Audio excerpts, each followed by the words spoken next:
चैत्री पूर्णिमा के दिन श्री हनुमान जी महाराज का प्रागट्य हुआ। फिर गतिमान, रतिमान, मतिमान, कैतुमान, रतिमान, ऐसे हनुमान जी के 5 भाई और जन्म, तो 6 भाइयों का जन्म हुआ। 6 भाई भगवान का भी कम नहीं होता, अधिक ना। और आज भी नियम है महाराज, जिसकी फैक्ट्री नहीं चलती हो, प्रॉपर्टी की आप खरीदारी बेचादारी करते हो, प्रॉपर्टी से जुड़ा हुआ काम करते हो, या लोहे से जुड़ा हुआ करते हो, या फैक्ट्री आदि का कर्म करते हो, कोई मैन्युफैक्चरिंग करते हो, वो नहीं चल रहा, तो हनुमान जी के उल्टे पांव का सिंदूर लीजिए और हनुमान जी के दूसरे नंबर के भाई गतिमान का नाम लीजिए। किसका नाम लेना है? गतिमान।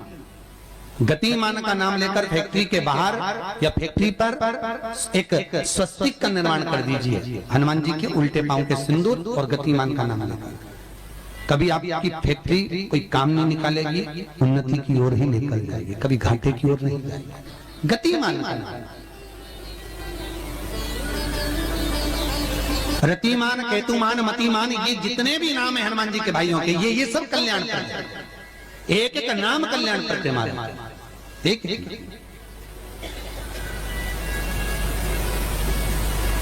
महाराज, वो जिन बच्चों को निमोनिया हो जाता है ना, वो सर्दी का टूटा रहता है, बहुत सर्दी सर्दी बच्चों को बनी रहती है, तो हर दिन 5-10 दिन में वापस दौड़ के डॉक्टर के पास लेके जाओ, फिर डॉक्टर के पास ले। वैसे तो डॉक्टर के पास बच्चे आजकल के जमाने के जाते ही जाते हैं, हर 15 दिन 20 दिन में, तो इसके पीछे वो चले जाए। एक हास्य व्यंग में हमसे पूछा किसी ने, महाराज जी आज के बच्चे बार बार हॉस्पिटल डॉक्टर क्यों जाते हैं? तो हमने कहा देखो भैया, बच्चा जहाँ जन्म लेता है उनसे प्रेम ज्यादा होता है। पहले नानी के घर में पैदा होता था, इसलिए नानी के घर ज्यादा जाता था, दादी के घर में ज्यादा पैदा होता था, इसलिए दादी के घर ज्यादा जाता था। आज के बच्चे हॉस्पिटल में ज्यादा पैदा होते हैं, इसलिए हॉस्पिटल ज्यादा घूमने जाते हैं। ये हास्य। पर यदि बच्चे को सर्दी ज्यादा होती है, निमोनिया ज्यादा होता हो, ठंडा का कोटा ज्यादा रहता हो, तो पीपल के 5 पत्ते महाराज उस पर घृत लगाकर हनुमान जी के तीसरे नंबर के भाई व्रतिमान का नाम लेकर, व्रतिमान का नाम लेकर बच्चे की छाती पर एक वस्त्र से उसको बांध दीजिए, रात्रि भर बंधे रहने दीजिए महाराज। और बांधना कौन से दिन है? 12 तिथि को, बस एक बार बांधना, उसके बाद सर्दी का कोटा नहीं रहता महाराज, बच्चा स्वस्थ अपने आने। व्रतिमान हनुमान जी महाराज के जितने भी भाई हैं, सबका आनंद सुख चरणारविंद का सुख देने वाला भगवान श्री हनुमान जी महाराज चैत्र की पूर्णिमा के दिन प्रकट होते हैं महाराज। पवन तनय संकट हरन मंगल मूरत रूप, राम लखन सीता सहित हृदय बसौ सुर। श्री हनुमान जी महाराज का प्रागट्य होता है, चारों तरफ सुख ही समाहित हो जाता है, आनंद ही आनंद स्थापित हो जाता है चारों। अब दोनों में अंतर देखिए। हनुमान जी की जब स्तुति गाई जाती है तो बोला जाता है विद्यावान गुणी अति चातुर। फिर से बोलो एक बार लाइन, विद्यावान गुणी अति चातुर। हनुमान जी विद्यावान थे और लंका का राजा रावण विद्वान था। क्या था? जम के बोलो विद्वान, ये विद्यावान वो विद्वान। तो एक प्रश्न सामने खड़ा होता है कि विद्यावान और विद्वान में क्या अंतर है? हनुमान जी विद्यावान गुणी अति चातुर, रावण विद्वान, तो दोनों में अंतर क्या है? विद्वान ये भी विद्वत्ता से विद्वत्ता, वो भी पढ़ा लिखा, ये भी पढ़ा लिखा। अष्ट सिद्धि नवनिधि उनके पास में, इसके पास। तो फिर अंतर क्या है? तो शिव महापुराण की कथा कहती है, जिस व्यक्ति को पढ़ कर विद्या अर्जन कर हो पढ़ाई करते करते करते करते करते करते अच्छा पद जब मिल जाता है और उसको जब अहंकार आ जाता है तो वो विद्वान हो जाता है। और जिसको पढ़ कर खूब अच्छी सिंहासन भी मिल गया, उसके बाद भी उसका चित्त वृत्ति नम्र होता चले जाता है, तो वो विद्यावान हो गया। विद्वान में अहंकार है, विद्यावान में नम्रता है। बहुत ध्यान देना हमारा। कई लोगों को पढ़े लिखे थे अब टू डेट बन के हमारे बराबर कोई अहंकार आ गया। मतलब तुम विद्वान हो, बहुत विद्वान हो, मना नहीं है, तुम्हारे में विद्वत्ता की कमी नहीं है, सारे वेद पुराण शास्त्र सब तुम्हारे में भरे हुए हैं, सारी पढ़ाई लिखाई तुमने भरी हुई है, तुम बहुत विद्वान हो। पर विद्वत्ता अहंकार को लेकर जाती है और विद्यावान का जो विद्या को ग्रहण करता है उसके भीतर नम्रता आती चली जाती है। नम्रता, कोई कोई व्यक्ति ऐसा होता है जिसके पास भगवान पैसा खूब देता है तो उसको नम्रता देता है, खूब नम्रता, इतना प्रेम से बोलेगा, इतना मीठा बोलेगा, और बोलो साहब और मेरे लिए कोई सेवा हो तो बता दो, और बोलिए साहब, इतनी नम्रता। और किसी किसी के पास में अहंकार इतना ज्यादा आ जाता है धन के साथ में कि वो किसी गिनते ही होगी नहीं, बिल्कुल ऐसा लगे जैसे भेरू पे सिंदूर चढ़ा, एकदम गिनते तो दोनों में अंतर है। दो। नम्रता अगर आपके भीतर पढ़ाई लिखाई के साथ में विद्या के साथ में आ रही है तो समझ कितना सुंदर कहा रामकृष्ण परमहंस जी ने। रामकृष्ण परमहंस जी से स्वामी विवेकानंद जी ने पूछा, आपकी निगाह में खूब पढ़ा लिखा व्यक्ति कैसा होता है? रामकृष्ण परमहंस कहने लगे, जीरो। कैसा होता है? शून्य। स्वामी विवेकानंद ने फिर रामकृष्ण परमहंस से पूछा, आपकी दृष्टि में बहुत पढ़ा लिखा, बहुत पैसे वाला धनपति व्यक्ति कैसा होता है? रामकृष्ण परमहंस जी ने कहा, डबल शून्य, डबल जीरो।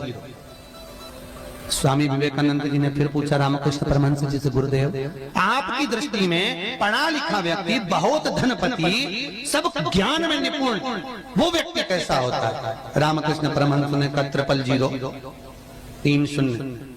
स्वामी विवेकानंद ने कहा, गुरुजी अगर ये सब शून्य की गिनती में आ गए तो कीमत किसकी होगी? रामकृष्ण परमहंस जी ने कहा, सारे ज्ञान प्राप्त करने के बाद जो झुकना नहीं जानता, नम्रता नहीं जानता, वो जीरो के बराबर ही होता है। और जिसके पास में धन भी है, विद्या भी है, सारी निपुणता है, और जिसके भीतर नम्रता बनी हुई है, उसके आगे एक लगा दिया जाए तो वो करोड़ों की गिनती में हो जाता है। उसके आगे एक का कई लोग बड़ी अभिमतता में जीते हैं, मैं मेरे बराबर कोई नहीं। और जो मैं करके मर जाता है, अगला जन्म बकरा बकरी का हो जाता है, मैं करता फिरता है। छुपकली और बकरा बकरी दोनों पहचान जाओ, बहुत परिचित है। तुम्हारे दरवाजे पे भी कोई बकरा बकरी दिखे तो समझ लेना तुम्हारा रिश्तेदार आया है। मैं करके मर गया, मेरा घर, मेरी परिवार, मेरा कुटुंब, मेरी घर, मेरी गाड़ी, मेरा बंगला, मेरा मेरा मेरा करके मरा, बकरा बकरा नहीं तो मैं अभिमतता।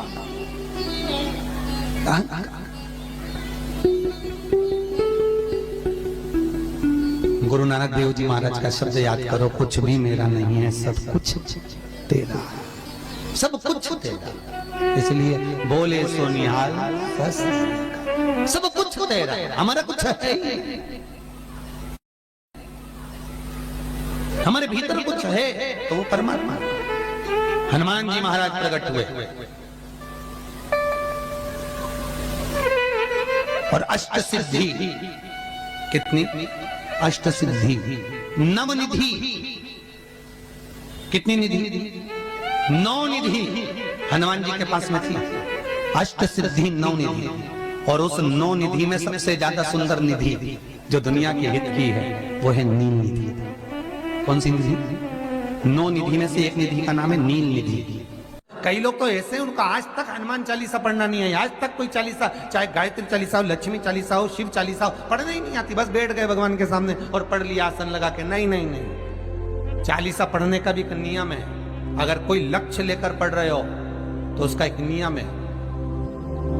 पूरी जिंदगी पढ़ते रहोगे तो भगवान की प्राप्ति नहीं है, पर लक्ष्य लेकर अगर पढ़ा है, आसन से जिस भगवान की चालीसा पढ़ रहे हो उसकी मूर्ति या उसका फोटो आपके सामने होना चाहिए।